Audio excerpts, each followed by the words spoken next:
আসসালামু আলাইকুম, সবাইকে স্বাগত জানাচ্ছি আমাদের হাতে থাকা সর্বশেষ আন্তর্জাতিক সংবাদে। আপনাদের সাথে আছি আমি আফনান করিম। এবার গাজা উপত্যকার উত্তরাঞ্চলের জাবালিয়া এলাকা থেকে ফিলিস্তিনিদের জোরপূর্বক উচ্ছেদ করছে ইসরায়েলি বাহিনী। এলাকাটি দ্রুত খালি না করলে হামলা করা হবে বলেও চূড়ান্ত হুঁশিয়ারি দিয়েছে। ইসরায়েলের সামরিক মুখপাত্র আভিখাই আদ্রায়ে এক্সে লিখেছেন, জাবালিয়া এলাকায় বসবাসকারী গাজার সমস্ত নাগরিকের জন্য এটি হামলার আগের চূড়ান্ত সতর্ক বার্তা। তিনি ফিলিস্তিনিদের দক্ষিণের পরিচিত আশ্রয় কেন্দ্রগুলোতে চলে যাওয়ার নির্দেশ দিয়েছেন।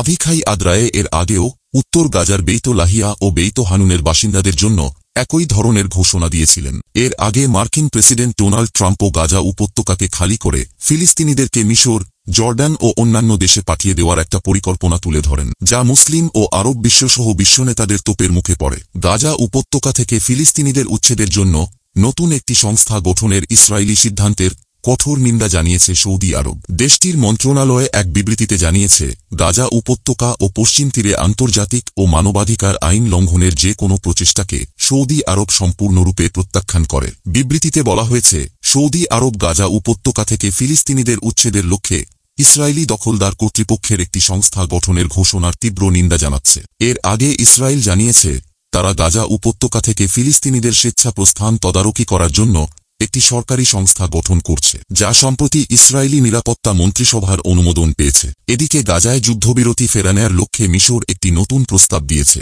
গত সপ্তাহে মিশর এই প্রস্তাব দেয়, কিন্তু এরই মধ্যে ইসরায়েল 2 মাসের যুদ্ধবিরতি ভেঙে গত 8 মার্চ থেকে গাজায় হামাসকে লক্ষ্য করে স্থল এবং বিমান হামলা চালিয়ে যাচ্ছে। ইসরায়েলি হামলায় নিহত হয়েছেন হামাসের সিনিয়র রাজনৈতিক এবং নিরাপত্তা কর্মকর্তা।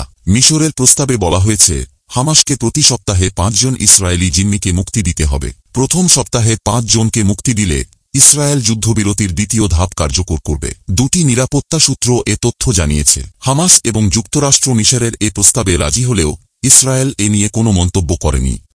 অন্যদিকে ইসরায়েলের গাজা আগ্রাসন ও মার্কিন হামলার প্রতিক্রিয়ায় ইয়েমেনি সশস্ত্র বাহিনী ক্ষেপণাস্ত্র হামলা চালিয়ে ইসরায়েলি বিমানবন্দর ও মার্কিন রণতরীকে আবারও লক্ষ্যবস্তু করেছে। এতে বেনগুরিয়ান বিমানবন্দর ও মার্কিন রণতরীতে ব্যাপক ক্ষয়ক্ষতি হয়েছে। সোমবার রাতে দেওয়া এক বিবৃতিতে এমনটাই দাবি করেছেন ইয়েমেনি সেনাবাহিনীর মুখপাত্র ব্রিগেডিয়ার জেনারেল ইয়াহিয়া সারি। বিবৃতিতে ইয়াহিয়া সারি জানান, ইয়েমেনের সশস্ত্র বাহিনী ইসরায়েলের দখলকৃত ইয়াফা অঞ্চলের বেনগুরিয়ান বিমানবন্দরে 2টি ব্যালিস্টিক ক্ষেপণাস্ত্র নিক্ষেপ করেছে, যার মধ্যে ছিল জুলফিকার, অন্যটি সুপারসোনিক প্যালেস্টাইন 2। গাজায় ফিলিস্তিনিদের ওপর চলমান ইসরায়েলি আগ্রাসনের প্রতিশোধ নিতে এবং সংহতি প্রকাশের অংশ হিসেবে এই হামলা চালানো হয়েছে। জেনারেল সারি আরও জানান, ইয়েমেনি বাহিনী লোহিত সাগরে অবস্থান করা মার্কিন রণতরী হ্যারি এস ট্রুম্যান এবং তার সঙ্গে থাকা কয়েকটি যুদ্ধজাহাজের ওপর একাধিক ব্যালিস্টিক ও ক্রুজ ক্ষেপণাস্ত্র এবং ড্রোন হামলা চালিয়েছে। তার দাবি, এটি 24 ঘণ্টার ব্যবধানে মার্কিন যুদ্ধজাহাজের ওপর দ্বিতীয় দফায় হামলা। ইয়েমেনি সেনাবাহিনীর মুখপাত্র আরও বলেন, ইয়েমেনি সশস্ত্র বাহিনী দখলদার ইসরায়েলের বিরুদ্ধে সামুদ্রিক অভিযান অব্যাহত রাখবে এবং ইসরায়েলি ভূখণ্ডে হামলাও অব্যাহত রাখবে যতক্ষণ না গাজার অবরোধ তুলে নেওয়া হয় এবং হামলা বন্ধ হয়। এদিকে ইয়েমেনি সংবাদ সংস্থাগুলোর বরাতে জানা গেছে, মার্কিন যুদ্ধবিমান ইয়েমেনের সাদা প্রদেশের আল রাসুল আল আজম অনকোলজি হাসপাতালে 2টি বিমান হামলা চালিয়েছে। এ নিয়ে 1 সপ্তাহের ব্যবধানে একই হাসপাতালে 13টি বিমান হামলা চালাল আমেরিকা। সাদা প্রদেশের মানবাধিকার দফতর গতকাল সোমবার ঘোষণা করেছে যে হাসপাতালটি সম্পূর্ণ ধ্বংস হওয়ার পাশাপাশি হামলায় বেশ কয়েকজন বেসামরিক ব্যক্তিও আহত হয়েছেন। ইয়েমেনের ক্যান্সার কন্ট্রোল ফান্ড এই হামলাকে অমানবিক যুদ্ধাপরাধ হিসেবে উল্লেখ করেছে এবং জাতিসংঘ, বিশ্ব স্বাস্থ্য সংস্থা ও রেড ক্রসকে দ্রুত হস্তক্ষেপের আহ্বান জানিয়েছে। এদিকে মার্কিন সেন্ট্রাল কমান্ড জানিয়েছে, ইয়েমেনে অবিরত সামরিক অভিযান পরিচালনা করা হচ্ছে। পাশাপাশি ইয়েমেনি ক্ষেপণাস্ত্র হামলার মুখে দ্বিতীয় রণতরী ইউএসএস কার্লো ভিনসন মধ্যপ্রাচ্যে মোতায়েন করার ঘোষণা দিয়েছে মার্কিন প্রশাসন। ইয়েমেনি বাহিনী হুঁশিয়ারি দিয়ে বলেছে, মার্কিন ও ইসরায়েলি আগ্রাসন চলতে থাকলে তারা আরও কঠোর প্রতিক্রিয়া দেখাবে।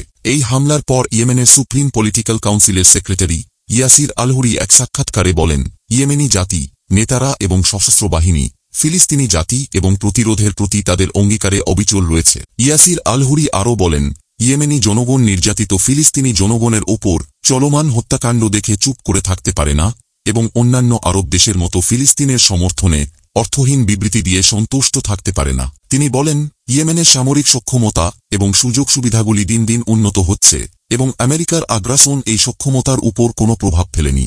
ইয়েমেনি কর্মকর্তা আরও বলেন, অধিকৃত ফিলিস্তিনি ভূখণ্ডে ইসরায়েলের অবস্থানের উপর প্রতিনিয়ত হামলা এবং লোহিত সাগরে মার্কিন বিমানবাহী রণতরীগুলোর সাথে সংঘর্ষের ঘটনা ইয়েমেনি সশস্ত্র বাহিনীর উচ্চ যুদ্ধ প্রস্তুতি এবং সক্ষমতারই প্রমাণ। ইসরায়েলি গণমাধ্যমগুলো ইয়েমেন থেকে ইসরায়েলের ভূখণ্ডের দিকে ক্ষেপণাস্ত্র নিক্ষেপের কথা জানিয়েছে। এরপর তেল আবিব সহ অধিকৃত ফিলিস্তিনি ভূখণ্ডের বিস্তীর্ণ এলাকায় সাইরেন বেজে ওঠে।